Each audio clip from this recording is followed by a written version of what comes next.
Pues así andan las cosas en Guerrero y particularmente en este caso, el caso Ayotzinapa, lo hemos platicado muchas veces, una herida que no ha cerrado, creció, escaló la tensión y las protestas de familiares de los 43 normalistas desaparecidos la semana pasada, incluso con una camioneta robada, derribaron una puerta en Palacio Nacional y luego llegó el jueves por la noche este otro crimen, el homicidio, la muerte de un joven a manos de policías en Chilpancingo. Rogelio Rodríguez Garduño, ¿cómo estás, Rogelio? Muy buenas noches. Muy bien, muchas gracias, buenas noches. Alberto Deñé, Alberto, Manuel, ¿cómo estás? Rogelio, Jorge, buenas noches. Buenas noches, Jorge Fernández Menéndez. Manuel, Jorge. Rogelio, Alberto, un placer como siempre. Pues no cierra la herida, se van a cumplir este año 10 años ya de aquella noche trágica, la del 26 de septiembre, madrugada del 27.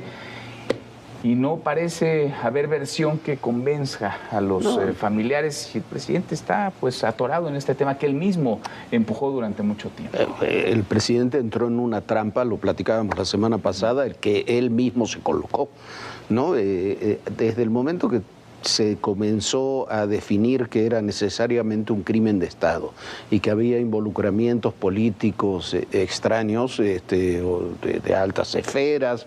El último informe del GIEI hablaba del presidente Peña, el procurador, el secretario de la Defensa, el secretario de la Marina, o sea, todo el Estado mexicano puesto para desaparecer a estos muchachos hace 10 años.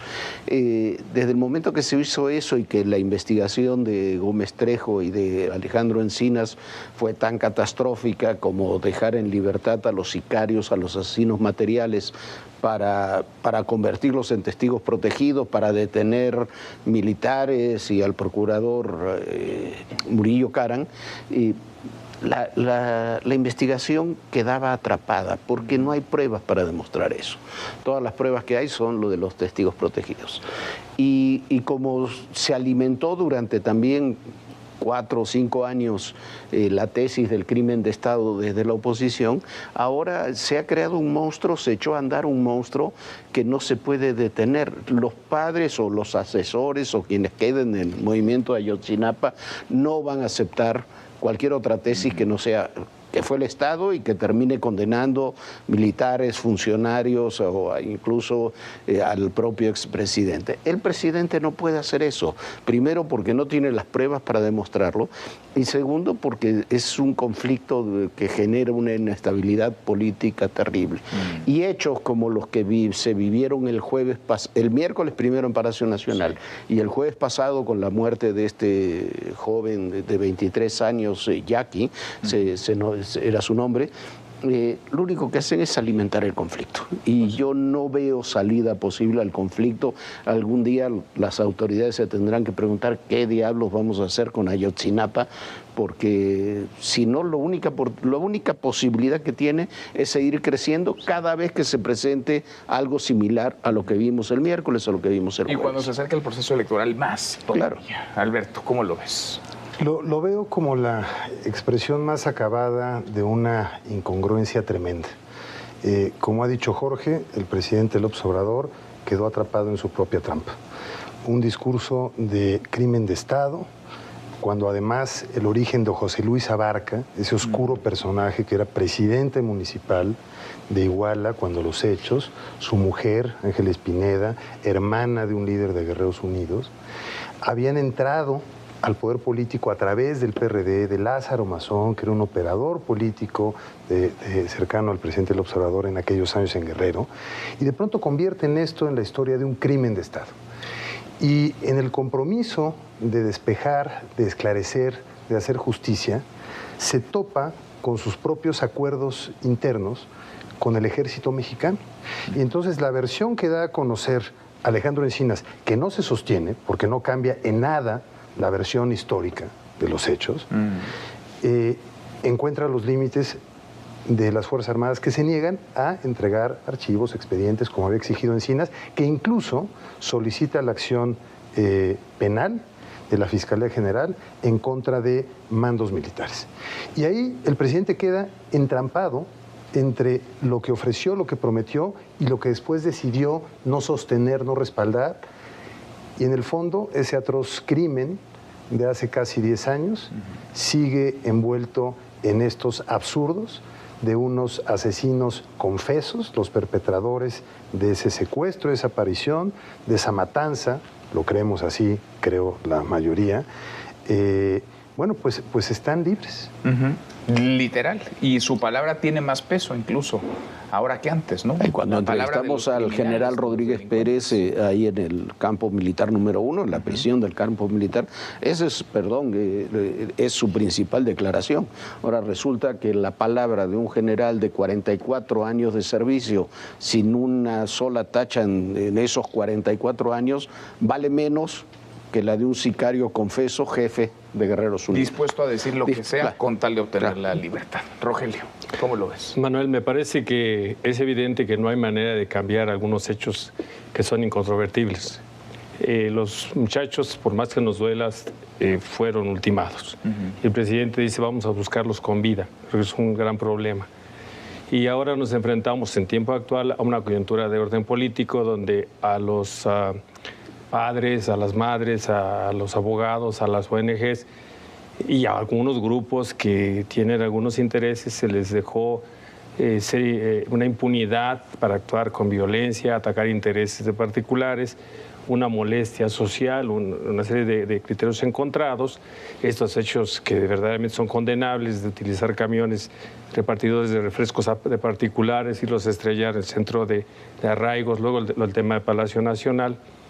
Y la consecuencia inmediata es este asesinato de este joven yanqui, Gómez Peralta, que es asesinado allá en Chilpancingo, en la entrada de Chilpancingo, donde acompañado de otros 2 jóvenes es ultimado por policías y hacen un montaje queriendo en un patrón muy socorrido, negramente socorrido, decir que iban en estado de ebriedad a bordo de un vehículo robado, que fue un enfrentamiento y sale prematuramente, muy prematuramente el secretario...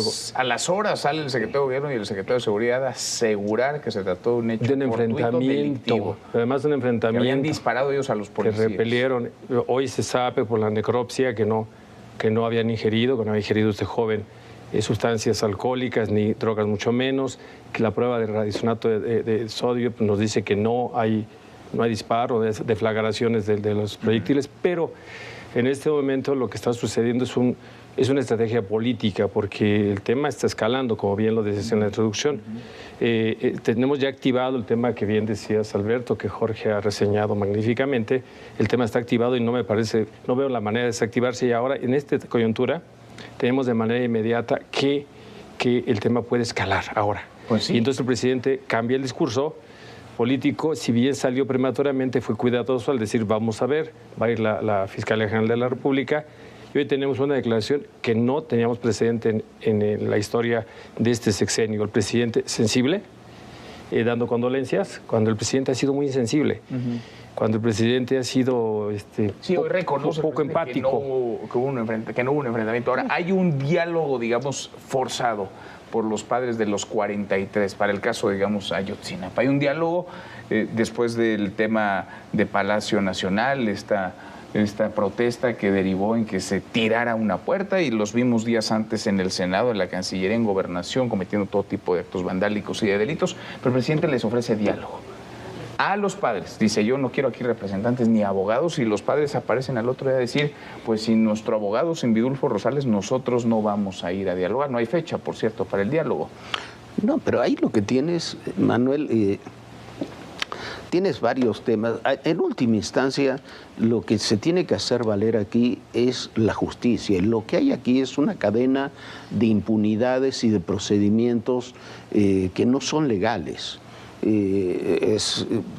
Lo que ocurrió con los jóvenes hace 10 años es obviamente un acto brutal, pero es un acto tan brutal como hemos visto centenares, no estoy exagerando, centenares de casos en los últimos 10 años, incluyendo la incineración de los cuerpos. Lo decíamos, no es diferente, es diferente en proporción, en número, pero no es muy diferente lo que ocurrió a los chavos del Lago de Moreno, o con unos chavos de Zacatecas, o con otros chavos de Jalisco hace algunas semanas. Pero Después de eso tienes ahí una enorme cantidad de ilegalidades que con la investigación se fortalecen porque los asesinos materiales quedan en libertad. Después tienes los actos que han cometido los jóvenes de Ayotzinapa, porque yo no sé si son jóvenes o no de Ayotzinapa porque están con el rostro tapado. Alguien deberá, el CNI deberá saber quiénes son después de tantos aunque ellos años. Dicen ser familiares de los 40. Familiares yo creo que quedan muy poquitos, que ese también es otro de los temas. Pero, y queda eso. Tienes otras ilegalidades. A ver qué pasó con este joven. Sale el secretario de Gobierno y el secretario de Seguridad inmediatamente a decir que hubo un enfrentamiento. Bueno, ¿hubo un enfrentamiento o no? El presidente le ordena, trae el caso a la Fiscalía General de la República, se adelanta a decir que son inocentes. Bueno, esperemos, que yo creo que son inocentes y yo creo que fue fabricado, pero para eso está la Fiscalía General de la República, que den un dictamen. Todo es política e ideología. La que desaparece en todo esto es la justicia, y la que se impone es la impunidad. Todos estos hechos terminan quedando impunes, porque con la investigación lo que queda impune es Ayotzinapa. Los actos que cometen los jóvenes de Ayotzinapa quedan impunes. El ataque a Palacio, como antes a innumerables oficinas públicas, quedan impunes. El asesinato de este joven va a quedar impune también. Quizás van a quedar 2 policías o 3 en la cárcel, pero nadie más se va a hacer responsable de eso. Entonces, me parece que es una cadena de impunidades, y lo que pasa con las cadenas de impunidades es que se va alimentando cada vez más, y cada vez lo que menos hay es credibilidad en las instituciones y en la justicia. Seguir entonces en un caso como estos, en estas características, esta descomposición. Claro, es que en esta escalada a la que hacen referencia ocurre que todo tiene como punto de origen Guerrero. Y entonces el caso Ayotzinapa ahí surgió, y hoy el crimen de este joven el jueves pasado por la noche es a manos de la policía del estado de Guerrero. Digamos que las leyes universales sobre hilos y tejidos dicen lo mismo. El hilo siempre se rompe por lo más delgado. Y aquí al presidente se le rompió el hilo en un estado en donde respaldó a la familia Salgado, a Salgado Macedonio, a su hija, para gobernar una entidad especialmente conflictiva, pobre, violenta, fuera de control en términos territoriales, a manos del crimen organizado, con la alcaldesa de Chilpancingo teniendo vínculos, diálogo con el líder de uno de estos grupos, de los tlacos, la iglesia teniendo que intervenir para tratar de mediar y que dejen a la gente vivir en paz. Entonces, lo que se está generando en esa entidad, si sumamos a Ayotzinapa con el desgobierno de Guerrero, es francamente un cóctel inquietante en este cierre de sexenio, en el marco de un proceso electoral, donde además los finales de sexenio en México, no en todos los casos, pero en muchos, suelen concentrar conflictos, el estallido de tensiones, que son la expresión de muchos agravios, impunidades, omisiones, errores acumulados. Y luego hay autoridades premiadas, ¿no? Increíblemente premiadas. Está el caso de Avelina López, la alcaldesa en Acapulco, que con lo que hay en Acapulco, vaya, no hay que ser un erudito, un experto, ni siquiera adentrarse demasiado. Es muy evidente la descomposición, el desgobierno en el puerto. Pues va a ser premiada por su partido, por Morena, y buscará la reelección. Y ahí está Félix Salgado Macedonio también, que irá al Senado nuevamente como candidato de Morena, pues si aquel dice no creer en la reelección, se va a reelegir o buscará reelegirse. En este contexto nos encontramos. El asunto es si esto tiene en algún momento un punto de salida o vamos, como dice Alberto, en esta espiral creciente de descomposición. Bueno, evidentemente hasta ahora parece una tendencia de esa espiral creciente de descomposición, pero este caso particular está todavía por resolverse. Lo que dice Jorge es impunidad y adelantarse a juicios. Tratando de poner nosotros mesura en este análisis, es que debemos ver quiénes van a ser imputados, los 3 policías o sus mandos. ¿Había un operativo o no había un operativo? ¿Cuáles son las consignas? ¿Son abrazos realmente? ¿O hay balazos para la población y después se les siembra armas? Esta investigación nos tiene que llevar a que estén frente al juez de control y el juez de control diga quiénes son imputados, ¿quiénes más serán? Me parece a mí que es inevitable que cuando el secretario de Seguridad... Confiar, a ver, lo decía muy bien Jorge, ¿cómo confiar en la justicia cuando ya la verdad y la justicia ha quedado relegada, han quedado en segundo plano? Lamentablemente ahora será la presión social. Creo que el tema, aunque hoy ha sido contenido, hay un aparente diálogo con la gobernadora Evelyn Salgado, los grupos estaban haciendo un paro allá en el Mirador del Marqués, estaban haciendo un bloqueo intermitente, aparentemente hay un diálogo, pero me parece que es tenso. Y me parece que en la medida que esta investigación no muestre quiénes irán, a mí me alcanzaría para vincular cuando menos o llamar a la investigación al secretario de Seguridad de Guerrero. Y si no es que al de Gobernación, ¿qué elementos tenía? ¿En qué declararon lo que declararon? Efectivamente, y es la muerte de este joven no puede quedar impune y el otro joven que se encuentra lesionado. ¿En qué medida este proceso puede ser una muestra para dar un cambio a esta impunidad que no podemos tolerar? Porque hoy es un patrón, lo que los policías hacen hoy es un patrón. Detienen a alguien, se exceden, por decirlo decentemente, después le siembran... Lo acabamos de ver en Morelia hace una semana. A veces se exceden y a veces salen corriendo. Policías que mataron a una persona que iba manejando. Pero a veces se exceden, a veces salen corriendo. Entonces, a ver, pero claro, incluso supongamos que, no lo creo, pero supongamos que lo que dijeron el secretario de Seguridad y el secretario de Gobierno es verdad. Que venían en un coche robado, que alguien disparó, porque la prueba de radisonato se le hace al joven que murió, pero no nos dicen qué pasó con los otros dos. Pero supongamos por un momento que eso es verdad. ¿Quién lo va a creer? Claro, ya el presidente dijo que no fue así, entonces no lo va a creer nadie. Supongamos en qué nos vamos a basar para creer que hubo un asesinato. En pruebas periciales. Pero vamos al caso Ayotzinapa y las pruebas periciales demuestran lo que pasó, la investigación que hizo primero la Procuraduría, pero sobre todo la final que hizo la Comisión Nacional de Derechos Humanos, es contundente. Ahí sabemos perfectamente, hora por hora, minuto por minuto, qué pasó en Ayotzinapa. Lo que sucede es que no se lo cree, y cuando el tema es de fe y de creencias, es muy difícil aplicar la ley. Pruebas y de elementos. Qué cosa y qué caso. Gracias Jorge. Alberto, Manuel, gracias. Gracias, Manuel, Rogelio. Hasta mañana. Gracias. Pásale.